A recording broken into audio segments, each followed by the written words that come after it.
देखा किस तरह से प्रभा जो है समर से नहीं घुलने मिलने को तैयार है, और समर भी वैसे ही उसके साथ सलूक करता है। वह ये नहीं सोचता है कि जो है प्रभा जो है अगर इतने दिनों बाद आई है और अगर उसने उसकी कोई शिकायत नहीं की है तो आगे बढ़कर उसी को पहल करना चाहिए, लेकिन नहीं, वह उसे कहता है, भाभी से कहता है कि हम अपने बाप की भी घमंड नहीं सहते हैं तो प्रभा की क्यों सहेंगे। जब भाभी कहती है कि भैया क्यों, वो तो बहुत सुंदर है, अम्मा भी कहती हैं, मुन्नी भी बीवी भी कहती हैं कि प्रभा बहुत सुंदर है, तो इतनी सुंदर बीवी मिली है फिर भी तुम्हारी यही हाल है, क्यों भाई, क्यों नाराज़गी है। तो समर का नहीं इस पर ध्यान देता है, लेकिन प्रभा की सुंदरता की बात सुनकर उसके मन में ये बात आती है कि काश मैं एक बार उसे ठीक से देखता, लेकिन वो नहीं देख पाता, उसे देख नहीं पाता, क्योंकि उसका अभिमान जो है उस पर हमेशा हावी रहता है। वो कहता है कि मजाक मत करो भाभी, ठीक है, हम जो है खुद जो है उसके आगे झुकेंगे नहीं। किताबें लेकर जब वो कॉलेज जाने लगता है तो उसके मन में बात आती है कि एक बार सूरत को अच्छी तरह देख लूँ, लेकिन फिर सोचता है नहीं, कभी नहीं। उसे अपनी इस कमजोरी पर गुस्सा भी आता है कि क्यों ये ख्याल मन में आया कि प्रभा को एक बार अच्छी तरह से देख तो लूँ। अभी तो ये मेरे पढ़ने लिखने के दिन है, आत्मनिर्भर होने के दिन है, और मैं सब कुछ भूलकर मैं खूब पढ़ाई करूँगा, खूब मेहनत करूँगा और इस माया जाल में मैं नहीं फंसूँगा। ठीक है। रात को भी प्रभा उसके कमरे में नहीं आती, न जाने वो कहाँ सोती है, या तो मुन्नी के पास सोई या छत पर सोई या कहाँ सोई पता नहीं, तो रात को भी वो नहीं आती है। और मुझे लगता था कि मुन्नी की सहानुभूति प्रभा के साथ है। ये महसूस कर रहा था समर कि जो मुन्नी है वह प्रभा के प्रति ज़्यादा कोमल भावना रखती है, वह उसके पक्ष में है, मुन्नी के साथ ही सोई होगी। मैं उसे सबक सिखाने का कोई न कोई रास्ता सोचता रहा। अब जो है समर के मन में ये बात आ गई कि इतना घमंड कि वो जाकर बहन के पास सोई, मेरे कमरे में भी नहीं आई, मैं उसको कोई न कोई सबक जरूर सिखाऊंगा। सबक देने की भावना उसके मन में आती है। मुझे तो अब उसके दम्भ को भी देखता हूँ कितना घमंड वो दिखाती हैं, और मैं उनको सबक दूंगा। मुझे लगा कि मैं ताल ठोक कर मैदान में आऊँ। ऐसा लगा कुश्ती का मैदान है, जैसे लग रहा है कोई जंग है होने वाली है, और दोनों जो है योद्धा अपने दांव पेच के साथ वहाँ पर मैदान में लगे हुए हैं। प्रभा अलग अड़ी हुई है और समर भी अड़े हुए हैं। मैंने नहा धोकर भाभी से कहा, भाभी अब तुम व्यर्थ क्यों पिसती हो, इस समय तुम्हारे आराम करने। कहता है कि समर अब नया तरीका करता है, भाभी से कहता है कि तुम इस हालत में गर्भवती हो, गर्भ पूरा होने को है, और तुम इस हालत में घर का सारा काम करती हो। अरे घर में वो आई है जो है वो क्या बैठ कर खाने के लिए है, घर का सारा काम करें। अब पहले जो वही समर है जो जब प्रभा के आने की खबर होती है, प्रभा जब आती है दोबारा, तो सोचता है कि घर वालों को बस उसके काम से मतलब है। बताइए, अभी तो अमर ने बताया कि उसके घर वाले कह रहे थे कि वो दुबली हो गई है, बीमार शायद थी, तो सोचता है कि उधर वो बीमार बेचारी है और इधर घर वाले सारा काम कराने के चक्कर में है, उसे काम लेने के चक्कर में है।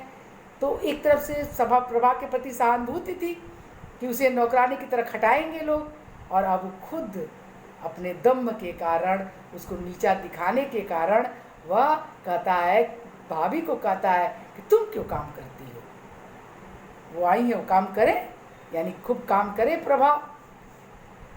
अगर सबको खाने का हक है तो काम करने के लिए बाहर से आदमी तो नहीं बुलाए जाएंगे। ये उसका उछापन देखिए समर का, कि वो कहता है कि जब खाने के लिए सब लोग आए, यानी सीधे सीधे जो इशारा है वो प्रभा की तरफ है कि प्रभा दुल्हन बन के बैठी न रहें, बल्कि वह घर का काम करें। घर का काम करेंगे तब पता लगेगा। यानी वो एक तरह से वही जंग का मैदान है कि वो घर में उसको बहुत ज़्यादा सजा देना चाहता है।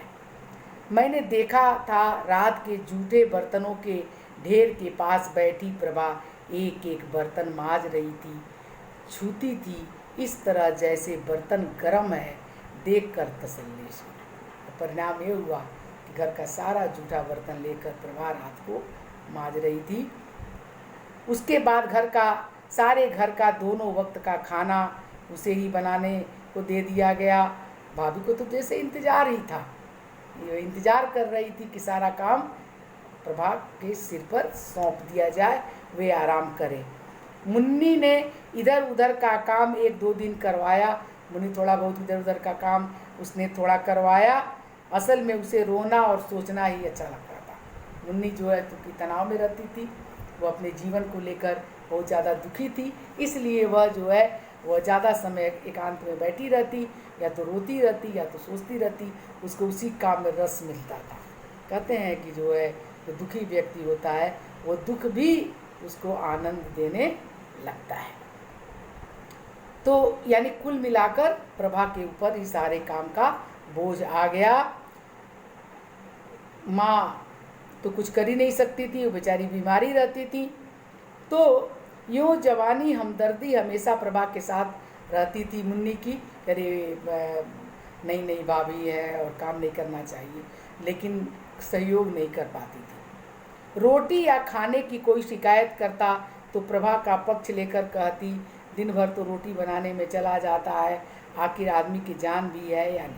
हाँ, प्रभा के प्रति उसकी सहानुभूति थी। जब प्रभा की खाने की कोई बुराई करता था, उसकी रोटियों की कोई बुराई करता था, तो वो कहती थी, उसका पक्ष लेकर कहती थी कि दिन भर रोटी बनाने में लग जाता है, तो आखिर आदमी में जान भी तो है, वो भी तो इंसान है, कि दिन भर वो खाना बनाने में लगी रहती है। थोड़ा नरम गरम अगर हो जाता है तो उसको लेकर बवाल नहीं करना चाहिए। आखिर मुन्नी भाभी से कह रही थी, भाभी लल्ला होगा तो सारे कपड़े ले लूँगी, फिर तुम इधर उधर टहलो। हाँ, पहले से बात तय कि मुन्नी जो है बड़ी भाभी से कहती है कि अगर बच्चा होगा, लल्ला होगा यानी लड़का होगा, तो जो आपके अच्छे कपड़े हैं मैं ले लूँगी, और बाद में इधर उधर बहाना नहीं चलेगा, तो नहीं चलेगा। धीरे धीरे एक नई बात उजागर हो गई कि प्रभा पर्दा नहीं करती। अब एक नई समस्या कि प्रभा पर्दा नहीं करती है। अब ये भी एक समस्या आ गई कि जो है कि प्रभा पर्दा नहीं करती है। बाबूजी ने अम्मा से कहा, फिर बहू और बेटी में फ़र्क ही क्या रह जाए। बाबूजी और अम्मा जी दोनों पुरानी विचारधारा के थे, पुरानी संस्कृति को मानने वाले थे, तो वे चाहते थे बहू जो है वो पर्दा करना चाहिए, बहू और बेटी में फ़र्क होना चाहिए। लेकिन प्रभा ऐसा नहीं करती थी, वो घर के काम में लगी रहती थी और पर्दा करना भूल जाती थी, या पर्दा करना चाहती ही नहीं थी। उसने कुछ भी नहीं कहा। प्रभा ने बात सुनी, बाबूजी ये बात कह रहे हैं, लेकिन उसे कोई फर्क नहीं पड़ा। उसने उस बात को एक कान से सुनकर दूसरे कान से निकाल दिया। अब तो हमें ही यह ध्यान रखना पड़ता कि नए व्यक्ति के सामने प्रभा न करे। तो ये ध्यान रखना पड़ता था घर वालों को ही कि प्रभा कोई नया व्यक्ति आए तो उसके सामने उसको न बुलाया जाए या न पढ़े, क्योंकि वो उसके सामने भी पर्दा नहीं करेगी, क्योंकि प्रभा पर्दा में विश्वास नहीं करती थी। प्रभा के घर के सभी काम संभाल लिए थे। हम सभी उसे तंग करने के लिए उसके काम में मीन मेख निकालते रहते थे। घर के अन्य लोगों के साथ मिल गया था समर, और वह उसके कामों में हमेशा कमियां निकाला करता था, ताकि प्रभा अधिक से अधिक परेशान हो, दुखी हो। बच्ची के नामकरण के दिन जब मैं शाम को घर आया तो देखा घर में खूब हंगामा मचा हुआ था। पता चला कि जिस मिट्टी के ढेले पर कलावा बांधकर उन्हें गणेश जी बनाकर पंडित जी ने पूजा करवाई थी, प्रभा ने उसी से बर्तन मांज दिए। दरअसल वो मिट्टी के एक ढेले को गणेश मानकर, एक मान्य प्रतीक मानकर उनकी पूजा कर गए, और वहीं किनारे रख दिया गया था, और वही आंगन में जूठे बर्तन पड़े थे। प्रभा ने ये बात देखी नहीं थी कि वो गणेश जी मिट्टी के हैं, और वह जब बर्तन मांजने लगी तो मिट्टी कम पड़ी, तो उसने उसको लेकर गणेश जी को जो मिट्टी का ढेला था उसी से बर्तन मांज लिया। और जिसको लेकर भाभी ने हंगामा किया कि अगर मेरी बच्ची को कुछ भी हुआ, कोई भी बुरा हुआ, क्योंकि उसके नामकरण के दिन का ये पूजा के गणेश जी थे, तो वो सीधे सीधे ब्लेम करती है, दोषारोपण करती है कि प्रभा जो है हमारी बच्ची से जलती है, हमारी संतान से जलती है, अगर उसको कुछ हो गया तो मैं छोड़ूंगी नहीं। उधर अम्मा जी अलग हंगामा करती हैं क्योंकि ये धर्म कर्म नहीं मानती है, पूजा पाठ नहीं करती है और ऊपर से भगवान का अपमान करती है। इस तरह से बातों को लेकर, क्योंकि दकियानुसी परिवार था और इन सब बातों पर भरोसा करता था, प्रभा बार बार कहती है कि उसे पता नहीं था। अगर वो जानती तो वो भले ही पूजा पाठ खुद नहीं करती है, लेकिन किसी की आस्था पर चोट नहीं कर सकती थी। लेकिन उसकी बात को कोई सुनता नहीं है और उस पर तमाम तरह के दोषारोपण कराए जाते हैं। जब समर जो है वो आता है घर पे, शाम को घर पे, और ये हंगामा देखता है, और जब सारी बात का उसे पता चलता है तो वह गुस्से में प्रभा के पास पहुंचता है और खींचकर एक चाटा उसके गाल पर जड़ देता है। इस चाटा इतनी जोर से मारता है कि वह गिरते गिरते बची और धम से बैठ गई। फिर उसने एक गंदी सी गाली देकर प्रभा को गंदी सी गाली दी, समर ने यहाँ रहना है तो ठीक से रहो वरना चली जाओ। आपने देखा कि ये एक जो सामंती परिवार होता था, एक जो पारंपरिक परिवार होता था, उसमें घर में लड़की बहू की स्थिति क्या होती थी कि अगर वो गलती से भी कोई गलती कर देती है तो उसकी सजा मिलती है और मार, पति सीधे उसे थप्पड़ मारता है। अभी तक उसने उससे प्रेम से बात भी नहीं किया है, एक बार भी समर ने प्रभा से बात नहीं किया है और पहली बात थप्पड़ से करता है। यानी पत्नी जो है वह मार खाने के लिए है, वो इंसान नहीं है। वो घर का सारा काम करती है, जूठे बर्तन, कपड़े, खाना सब कुछ करती है, और वो जरा सी चूक हो गई उससे, वो भी अनजाने में, तो उसको पूरा परिवार सिर्फ भला बुरा नहीं कह रहा है बल्कि समर उसे थप्पड़ मार दे रहा है। हालांकि इस बात का समर को बहुत दुख होता है और वह जब चला जाता घर में, जब जाता है तो जाकर बहुत रोता है और बहुत पछताता है कि उसने कैसा काम किया। वैसे तो वो बड़ी बड़ी बातें करता है, वो सोचता है कि मैं तो बड़ी बड़ी बातें करता हूँ, स्त्री को शक्ति के रूप में स्वीकार करता रहा हूँ। जो भी मैं शाखा में जाता था, मैंने सीखा था, तो मैंने देखा था कि स्त्री का बड़ा सम्मान करने का वो था, उसे मातृशक्ति माना जाता है, उसकी पूजा करनी चाहिए। और मैंने अपनी पत्नी के साथ ऐसा व्यवहार किया, उसकी छोटी सी गलती के उसे थप्पड़ मार दिया। इस बात का समर को हमेशा अफसोस रहता है, ये कि उसे इतना आत्मग्लानि होती है कि वह जाकर फूट फूट कर रोता है और लगातार वह इस बात से दुखी रहता है कि उसने एक बहुत ही गलत काम किया।